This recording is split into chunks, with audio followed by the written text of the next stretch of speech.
What's up guys, Gumzel and welcome back to yet another team preview ahead of the 2022 cycling season.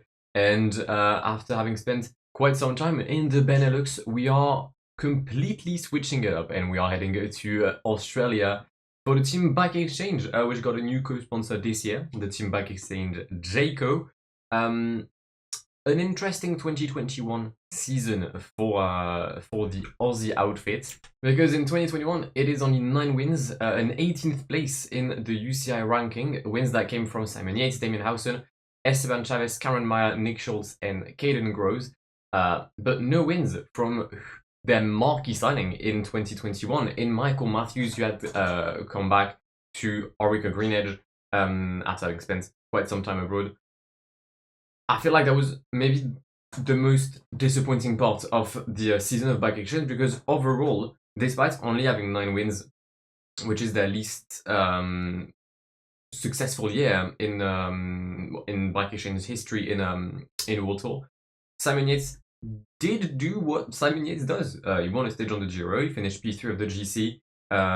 You had Lucas Hamilton, who had quite a good season up until the Tour de France, where he was meant to be leader and he crashed, which was an L. And then Michael Matthews was consistent. I think he got 5 top 10 on the Tour, 4 top 10s on the Vuelta. He finished P2 in the points classification on the Tour de France, got P2s here and there on some classics as well. He just never got that win. And although it's only 9 wins, I feel like it is slightly it wouldn't be right to just judge the season of Bike Exchange solely on their wins. However, they want to win more in 2022 and the transfer window may explain it. Because joining the Aussie outfit next year is Dylan Groenewegen from Jumbo-Visma, obviously in a bit of a predicament with the team ever since the issue with Fabio Jacobsen, the horrendous crash in the Tour of Poland. And maybe losing as well his sprinting position in the team to someone like Wout van Aert, obviously, but also someone like David Jacka, or in the future season, Olaf Koy. So Groenewegen went for a change of scenery from the Netherlands to Canberra, and we are probably going to see a few wins from him next year. He's also joined by Lawson Craddock, Matteo Sobrero, Jan Mas, Campbell Stewart, Alexandre Balmer, Kellen De Bruyne, and Jesus David Peña. Leading the team, we've got some old riders in Mikel Nieve, Esteban Chavez, who did win last year. It was probably the best day of my life.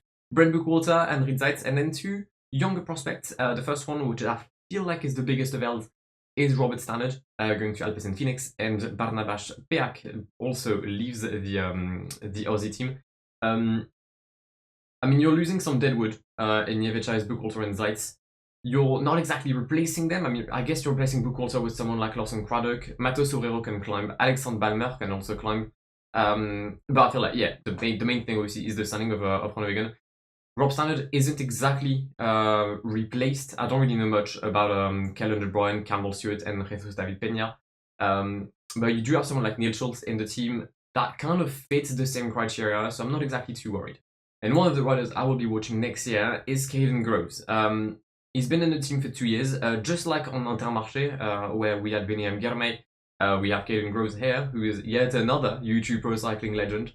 He's 23-year-old, the sprinter from Australia. Sure, Groenewegen has joined the team, but I feel like it doesn't prevent Caden from trying to just show himself on the big scene. He hasn't had many wins. I think he had 1 win last year on the prologue of the Tour of Slovakia or something. But he's a two-time stage winner, sorry, on the Haraldson Tour. He's a 2-time top 10 finisher on the UAE Tour. He's never really been at the top level, but I reckon with the help of someone like Michael Matthews as a mentor, and also now having Dylan Groenewegen, he's probably going to be able to learn quite a lot.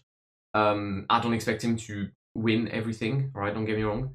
But I feel like he could bag 4 or 5 wins for the team on some continental pro races, like those 2-1 or 2HC or 1HC. That's the kind of stages where I think Caden could potentially excel, and not necessarily, as I said, be the best sprinter in the world, but bump that level of 9 wins to like a 20 with the likes of Groenewegen as well. And I think that would be a successful campaign in 2022. Now, as you can see right now with the rating, I've given them a 3 out of 5 on the 2021 season. I'm not sure on it again. I feel like it's either 2.5 or 3. I've given it 3 because Giro was a P3, consistency on the stages, and I've decided to not just look at the number of wins or the UCI ranking. Transfers 3.5, could have leaned towards 4, but I feel like there's not much strength in the mountain aspect around Simon Yates, which is also why there's only 3-star in ambition.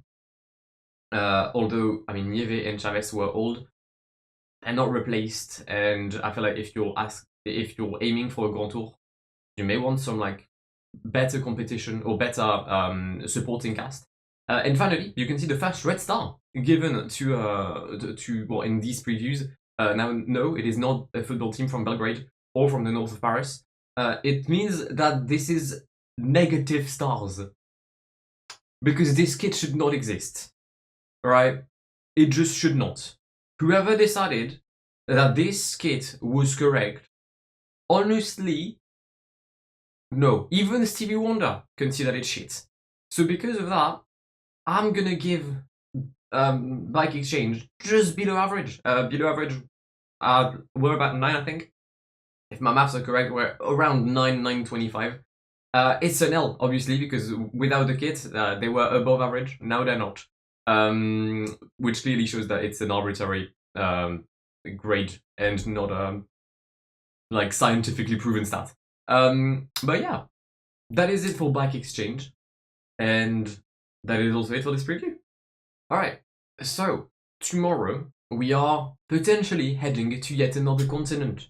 We've done Europe, we've done Oceania, it leaves us with Africa, but Quebec has gone, Asia, and North and South America.